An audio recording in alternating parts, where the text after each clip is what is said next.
चलिए, कूलाम का नियम परिभाषा याद करेंगे। दो स्थिर बिंदु आवेश, क्या कहेंगे?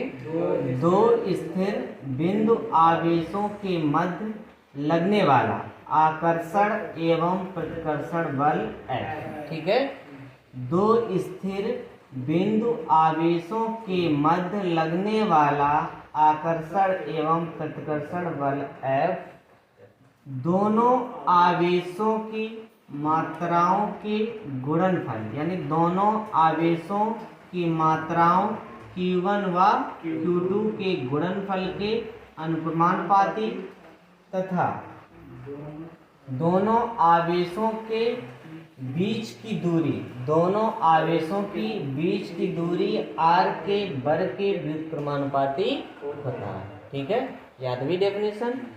क्या हमने कहा कि दो स्थिर, चलो लिख देते हैं, दो स्थिर बिंदु आवेशों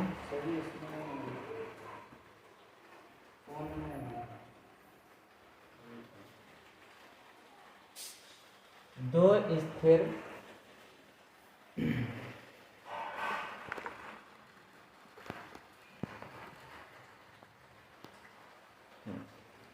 चलिए दोबारा से देखते हैं। दो स्थिर बिंदु आवेशों के मध्य या बीच में, ठीक है, लगने वाला आकर्षण एवं प्रतिकर्षण, आकर्षण एवं प्रतिकर्षण बल F दोनों आवेशों की मात्राओं, दोनों आवेशों की मात्राओं Q1 व Q2 के गुणनफल के अनुक्रमानुपाती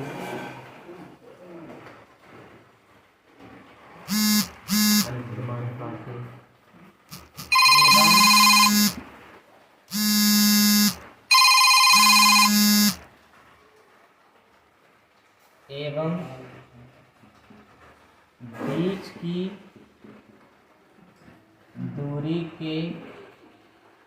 की दूरी यानी r के वर्ग के व्युत्क्रमानुपाती होता है।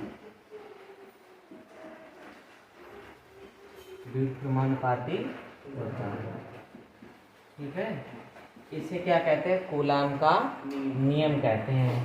तो यानी F अनुक्रमानुपाती क्या होता है? Q1 Q2 upon R square. तो F बराबर क्या आ जाएगा? 1/4 pi epsilon not into Q1 Q2 upon R square, जहाँ पर आपका ये 1/4 पाई एप्सिलॉन 0 जो है ये स्थिरांक है। ठीक है, ये जो अनुक्रमानुपाती का आपका चिन्ह है, व्युत्क्रमानुपाती का जो चिन्ह है, व्युत्क्रमानुपाती की जगह पे ये आ गया स्थिरांक, जिसे हम नियतांक कहते हैं। क्या कहते हैं? नियतांक कहते हैं। नियतांक या स्थिरांक इसी को कहते हैं। ठीक है, कांस्टेंट जिसे कहते हैं इंग्लिश में। तो F बराबर 1/4 पाई एप्सिलॉन नॉट के Q1 Q2 upon R square. इसका मात्रा क्या होता है? न्यूटन।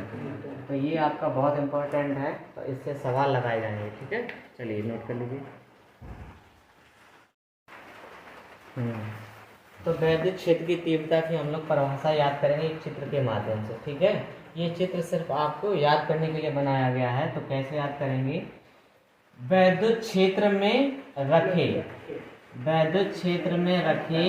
किसी बिंदु पर परीक्षण आवेश पर लगने वाला वैद्युत बल तथा परीक्षण आवेश के अनुपात को वैद्युत क्षेत्र की तीव्रता कहते हैं। आई बात समझ में?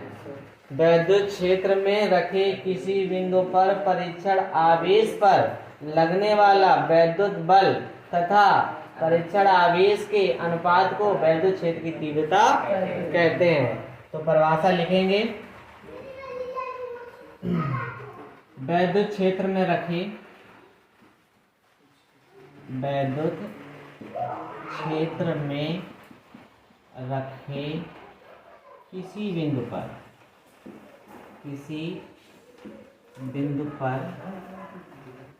क्या परीक्षण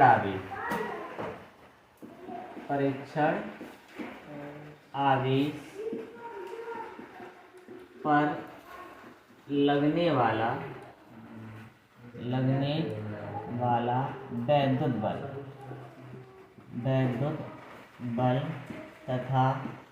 वाला वैद्युत बल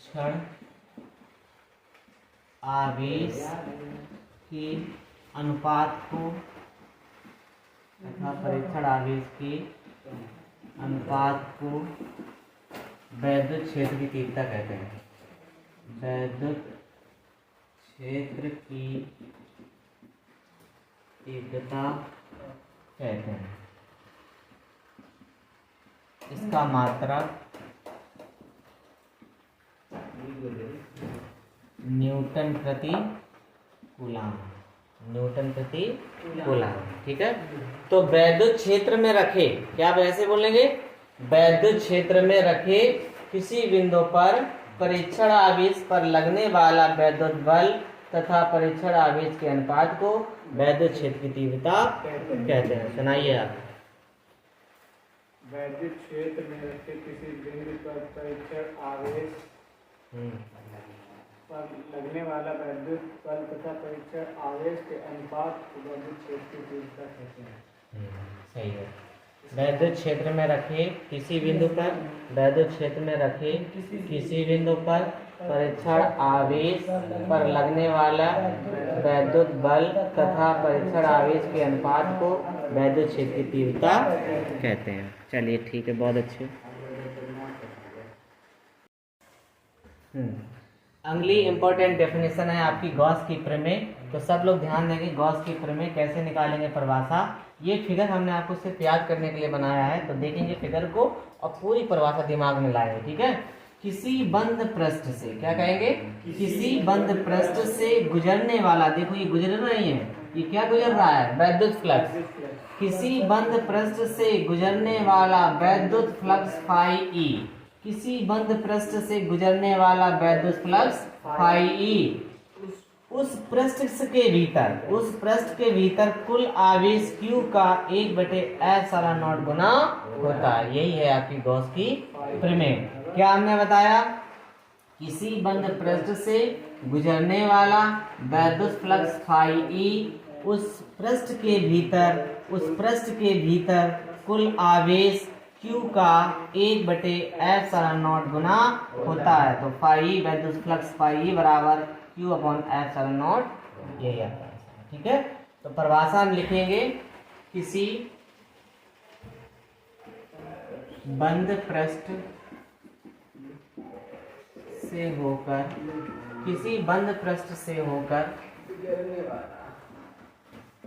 गुजरने वाला वैद्युत फ्लक्स फाई ई, उस पृष्ठ के भीतर स्थित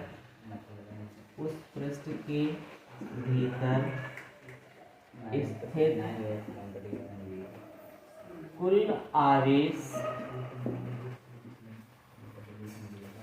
Q का 1/ε0 गुना होता है। ठीक है।